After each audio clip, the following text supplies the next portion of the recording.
na compra da Record, antes da compra da Record, eu havia gravado um disco. E neste disco, eu vendi... O primeiro disco vendeu 300 mil cópias, eles ficaram empolgados, resolveram fazer uma gravadora chamada Line Records, da qual eu fui diretor também. E gravei ali o meu primeiro disco chamado Tantos Caminhos. Eu fui eleito, considerado o segundo maior vendedor de discos da América Latina, atrás apenas do Padre Zezinho. Todos os direitos autorais eu doei espontaneamente para a Igreja Universal comprar a Record, pois havia um projeto de comprar a maior emissora do Brasil, que não sei se vocês sabem, mas é a Record.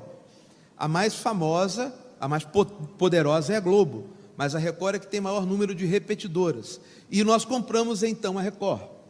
E aí é quando o Bispo Macedo me chama, eu nasci aqui no Rio de Janeiro, eu sou de Alcântara, Niterói, ele me chama para ir para São Paulo e eu fui e nunca mais voltei para o Rio, a não ser hoje que eu estou aqui. E lá, ficando, houve a prisão do Bispo Macedo. E ele, quando ele foi preso, foi muito dramático para a igreja. E havia só ele de bispo. Não havia aquilo de vários bispos, não é? Era só um bispo e o bispo era ele.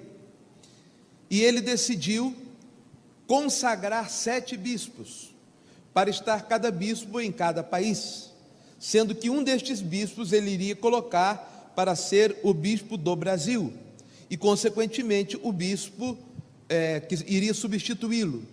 Ele me levou para São Paulo e me colocou morando na casa dele, e começou a me discipular.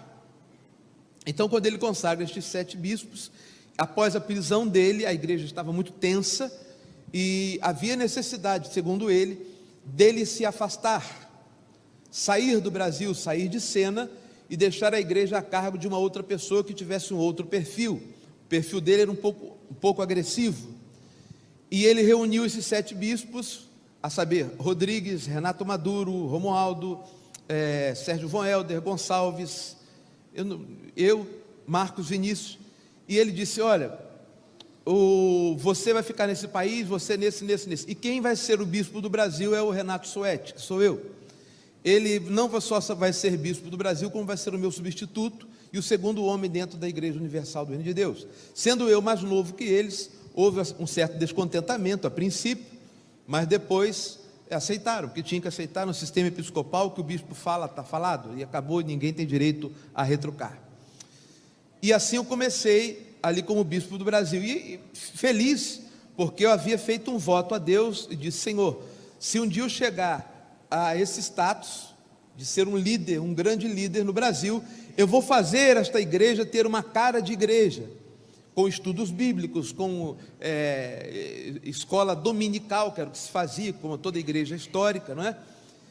Porém, eu vi que os meus planos logo seriam frustrados, porque o bispo ficou 5 anos nos Estados Unidos e entregou 1.363 igrejas nas minhas mãos. Eu tomava conta de todas estas igrejas. É assim no sistema episcopal. E só que ele, nos Estados Unidos, ele começou a ouvir a teologia da prosperidade, confissão positiva de Kenneth Hagin, Kenneth Copeland, Benny Hinn, depois Morris Cerullo e outros. E ele começou a se empolgar com aquela teologia da prosperidade. Paralelo a isso, nós havíamos comprado a Record com a promessa de que a Record seria 100% para Jesus, como é a Novo Tempo, para você ter ideia. E eu criei nisso, eu acreditei nisso aí. Para tanto eu dei todos os meus direitos. O meu salário, eu não tinha salário, porque eu não tenho filhos. Eu abri a mão de ter filhos para estar mais livre, porque eu viajava 3 vezes por semana para ir aos estados do Brasil, para ver a igreja. Eu trabalhava de 5 horas da manhã até 1 hora da manhã, sem parar, todos os dias. Pastor na Igreja Universal do Reino de Deus não tem férias, eles trabalham porque eles creem naquilo que eles fazem. Acredito, não há, de 4 em 4 meses nós tínhamos 3 ou 4 dias de folga, no hotel, com a esposa, junto com outros pastores. É full time. Um dia, meio dia do sábado, se tem um pouco de descanso. e gravar televisão, e gravar rádio, eu tinha que dirigir aquilo tudo. E ia a coisa muito bem, até que, primeiro, quando se comprou a Record, foi prometida que a Record seria 100% para Jesus. E nos foi concedida pelo presidente Collor, na época. O Collor permitiu, ajudou-nos, mas a concessão definitiva não havia sido dada. É importante eu colocar isso para vocês, para mostrar porque eu saí. Amém?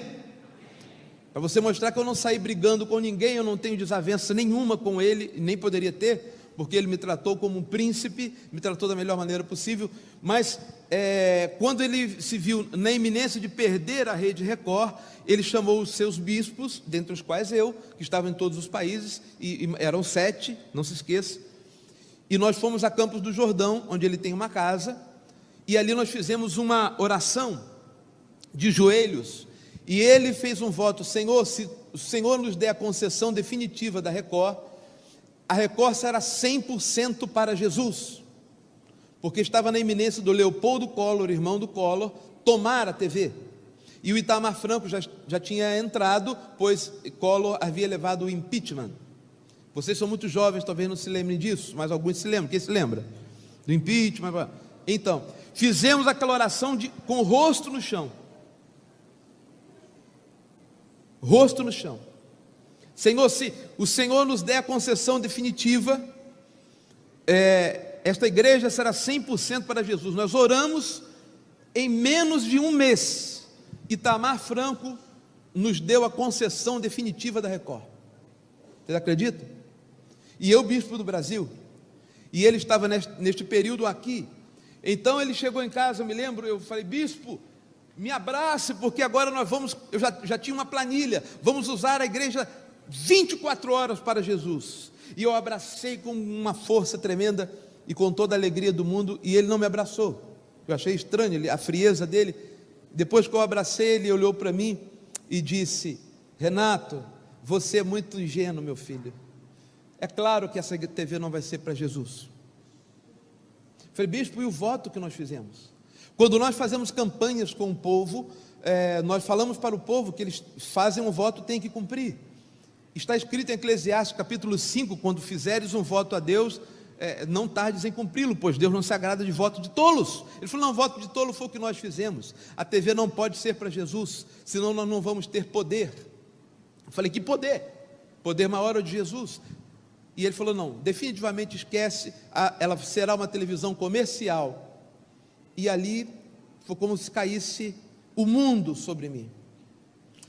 Aquele jovem que começou aqui, contra tudo, contra todos, porque meu pai, quando eu falei que seria crente, não seguiria carreira de diplomata, como ele traçava para mim, minha mãe era secretária de educação, ele disse que ia me matar, era melhor me matar do que eu ser um crente. Então eu vim por um idealismo, por amar a Jesus, e ali começa a cair o meu mundo, começa a minha tristeza. Logo em seguida, ele apresenta um projeto de comprar um partido político, que no tempo era o PL, do deputado Álvaro Vale, e vem também ele dos Estados Unidos trazendo a teologia da prosperidade, eu ainda no Brasil.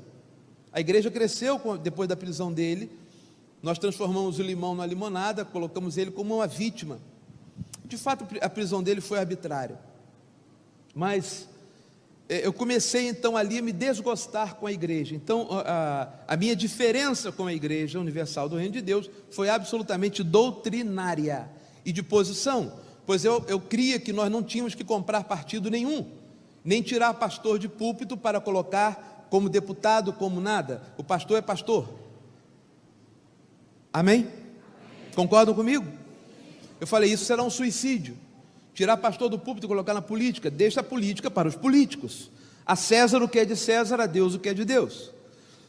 E quando ele viu, e ele veio dizendo: agora nós vamos ser os pioneiros no Brasil da confissão positiva teologia da prosperidade. O que é teologia da prosperidade? Que ele aprendeu nos Estados Unidos. É aquela teologia que diz que se você der tudo que você tem, Deus vai te dar em dobro. Que se você der tudo que você tem, você nunca vai ficar doente, você nunca vai ter problema, você nunca vai ter demônio não vai ter nada. Desde que você dê tudo que você tem. Isso é a teologia da prosperidade, é o reino de Deus aqui e agora, sem se preocupar com a volta de Jesus nem nada disso. E ele falou: não quero mais estudo bíblico, não quero mais nada disso, aqui agora é uma igreja de fé e de prosperidade. E eu falei: não, eu não aceito isso, e nem aceito também que a Record esteja assim. Ele viu que eu estava insatisfeito. Não aceito que nós estejamos com um partido político. E ele falou: bom, já que você não concorda, então só há uma solução para você: vá para os Estados Unidos abrir a igreja em Los Angeles. Na época havia um projeto de abrir a igreja em Los Angeles para mexicanos, porque a igreja nunca deu certo para americanos. E eu fui exilado, fiquei lá 3 anos sem poder voltar para o Brasil. Ele falou: você cresceu muito aqui no Brasil e é necessário que você seja esquecido no Brasil, porque nós vamos implantar outra coisa. Em meu lugar, ele colocou Sérgio von Helder, aquele que chutou a santa e ressuscitou a igreja católica que estava morta, e para dirigir o partido político, o bispo Rodrigues. Muitos devem ter ouvido falar. Muito bem, queridos. A partir disso, lá nos Estados Unidos, eu comecei a entrar em profunda depressão, e vi que o meu estado estava pior do que antes de conhecer Jesus, porque na verdade eu não conhecia Jesus. Eu conhecia um Jesus apresentado pelaquela igreja, mas não conhecia o Jesus que diz que aquele que nele crê deve amá-lo, crer nele, mas também guardar os seus mandamentos. E ali começa o meu conflito. E lá nos Estados Unidos, após passar por Portugal, África do Sul, México e outros lugares, eu decido sair da igreja. Liguei para ele e falei: eu vou sair da igreja. Ele falou: não acredito, eu vou sair. E saio da Igreja Universal. Quando eu saí da Igreja Universal do Reino de Deus, por divergência doutrinária, divergência destas posições que eu não concordava, eu falei: tranquilo, eu vou buscar igrejas históricas.